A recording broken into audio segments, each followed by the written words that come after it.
বদল জানিস কালকে বাজারে না অনেকগুলো টাকা পেলাম, সেগুলো পকেটে ঢুকিয়ে নিয়ে চুপ করে বাড়ি চলে আসলাম।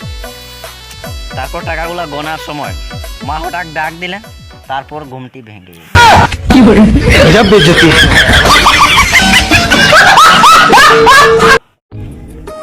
কাল রাত 12টার সময় কারেন্ট চলে যাওয়ার পর অন্ধকারে কে যেন বাড়িতে কি নিচ্ছে। আমি কি করলাম, উঠে ধুম বাড়ি দিতে শুরু করলাম। পর লাইট জ্বালিয়ে দেখি সে আমার বন্ধু। গ্যারেজে পরে তেল, সেলুনে পরে চুল, টেইলার্সে পরে কাপড়। বুঝি না ব্যাংকের যে কি সমস্যা।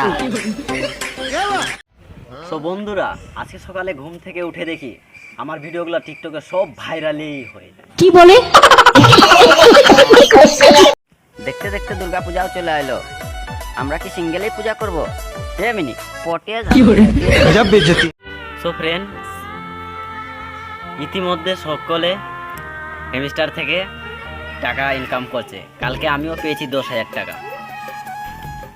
সো কেসা লাগা মেরা মজা। বন্ধুরা, চশমা পরা মেয়েগুলো একটু বেশি ভদ্র হয়, যেমন মিয়া খলিফা। তুমি যাকে নিয়ে সুখে আছো তাকে নিয়েই থাকো, আমি না তোমার স্মৃতিগুলো নিয়ে বেঁচে থাকবো সারা জীবন। জীবনের শেষ নিঃশ্বাস পর্যন্ত তোমায় ভালোবেসে যাও। এরকম কথা যারা বলে শালা ওরাই শেষ পর্যন্ত।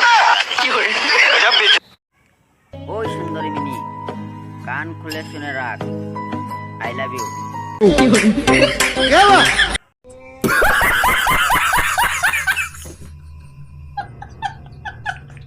বুঝি না পৃথিবীতে এত খেলনা থাকতে মেয়েরা ছেলেদের মন নিয়ে খেলতে বেশি পছন্দ করে। আরে বেবি, ভালো তো আমিও বাসছিলাম, জানো কতটুকু? 10 কেজি ভালো বাসছিলাম। এত বড় দুর্গা পূজায় সবাই ছকরি নিয়ে নিয়ে ঘুরে, ছেলে আমারই এক পা দো পা করে তো এলি মনে, সে গালি আমাকে ভালোবাসা।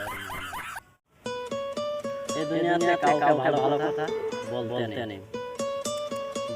নেই, সেজন্য বললাম না।